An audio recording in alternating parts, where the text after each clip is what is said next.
ᱥᱟᱹᱜᱩᱱ ᱡᱚᱦᱟᱨ ᱜᱟᱛᱮ ᱠᱚ, ᱟᱥᱟᱭᱟᱹᱧ ᱡᱷᱚᱛᱚ ᱦᱚᱲ ᱟᱯᱮ ᱵᱮᱥ ᱟᱨ ᱱᱟᱯᱟᱭ ᱛᱮᱜᱮ ᱢᱮᱱᱟᱜ ᱯᱮᱭᱟ। ᱚᱱᱟ ᱥᱟᱶᱛᱮᱧ ᱢᱮᱛᱟᱯᱮ ᱠᱟᱱᱟ ᱥᱟᱠᱨᱟᱛ ᱨᱮᱱᱟᱜ ᱟᱹᱰᱤ ᱥᱟᱹᱜᱩᱱ ᱥᱟᱠᱨᱟᱛ। तो तेहेᱧ ᱠᱟᱱᱟ ᱥᱟᱠᱨᱟᱛ ᱟᱨ ᱥᱟᱠᱨᱟᱛ ᱦᱤᱞᱳᱜ ᱡᱤᱞ ᱯᱤᱴᱷᱟᱹ ᱡᱚᱢ ᱵᱟᱝ ᱦᱩᱭᱩᱜᱼᱟ ᱱᱚᱣᱟ ᱫᱚ ᱛᱤᱥ ᱦᱚᱸ ᱵᱟᱝ ᱦᱩᱭ ᱫᱟᱲᱮᱭᱟᱜᱼᱟ। तो ᱡᱤᱞ ᱯᱤᱴᱷᱟᱹ ᱪᱮᱫ ᱞᱮᱠᱟ ᱠᱟᱛᱮ ᱡᱩᱛ ᱦᱩᱭᱩᱜᱼᱟ ᱚᱱᱟ ᱨᱮᱱᱟᱜ ᱨᱮᱥᱤᱯᱤ ᱜᱮ ᱟᱯᱮ ᱛᱮᱦᱮᱧᱤᱧ ᱩᱫᱩᱜ ᱟᱯᱮ ᱠᱟᱱᱟ। ᱠᱟᱨᱚᱱ ᱟᱹᱰᱤ ᱦᱚᱲ ᱱᱚᱝᱠᱟ ᱢᱮᱱᱟᱜ ᱵᱚᱱᱟ ᱡᱟᱦᱟᱸᱭ ᱥᱚᱦᱚᱨ ᱵᱟᱡᱟᱨ ᱨᱮᱵᱚᱱ ᱛᱟᱦᱮᱱᱟ। तो ᱟᱹᱰᱤ ᱥᱚᱢᱚᱭ ᱪᱮᱫ ᱪᱤᱠᱟᱹᱜᱼᱟ ᱱᱚᱰᱮ ᱠᱤᱱᱛु ᱯᱟᱛᱲᱟ ᱵᱟᱝ ᱧᱟᱢᱚᱜᱼᱟ ᱥᱟᱨᱡᱚᱢ ᱥᱟᱠᱟᱢ ᱨᱮᱱᱟᱜ। तो ᱚᱱᱟ ᱦᱚᱛᱮᱡ ᱛᱮ ᱤᱧ ᱱᱤᱭᱟᱹ ᱫᱷᱟᱣ ᱫᱚ ᱪᱮᱫ ᱤᱧ ᱪᱤᱠᱟᱹ ᱟᱠᱟᱫᱟ ᱠᱟᱭᱨᱟ ᱥᱟᱠᱟᱢᱤᱧ ᱦᱟᱛᱟᱣ ᱟᱠᱟᱫᱟ ᱟᱨ ᱡᱟ ᱡᱟᱵᱚᱛᱤᱭᱚ ᱡᱤᱱᱤᱥ ᱱᱚᱣᱟ ᱡᱤᱞ ᱯᱤᱴᱷᱟᱹ ᱡᱩᱛ ᱛᱮ ᱞᱟᱜᱟᱜᱼᱟ ᱱᱚᱰᱮ ᱯᱮ ᱧᱮᱞ ᱫᱟᱲᱮᱭᱟᱜ ᱠᱟᱱᱟ ᱦᱚᱞᱚᱝ তারপরে মশলা হিসাব তে সাসাং গুঁড়ো জিরে আদা রসুন ᱨᱮᱱᱟᱜ ᱡᱟᱦᱟᱸ পেস্ট ᱚᱱᱟ পেঁয়াজ তুড়ি সুনুম আর স্বাদ মাফিক বুলুং।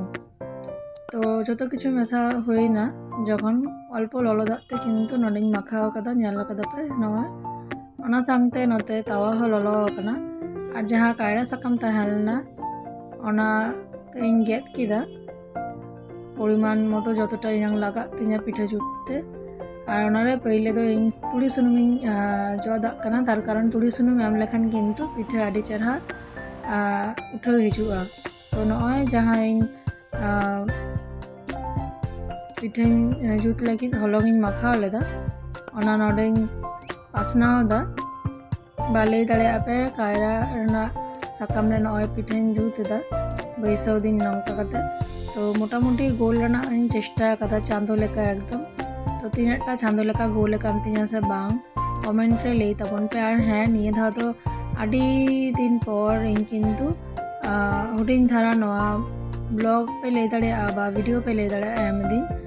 तो जहां को नवा जेल पिठे जुत बापे बाड़ाया आडी के सिंपल गिया शुधु दरकार के इच्छा जे पिठे जुत रेना इच्छा मेना आसे बांग एरपर आपे जहाँ जेल पे जमा ओना जेल नडे कसाव काते तारपर दहो हुआ और नय पिठे पिज्जा जेमन बन जुता अनका काते नय परपर ओना जेल रेना पिस किन्तु एम हुआ।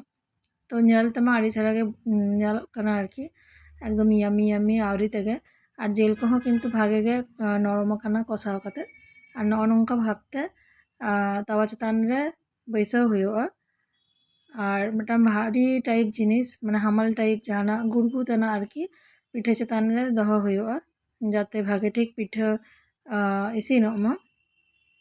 तो नेल दापे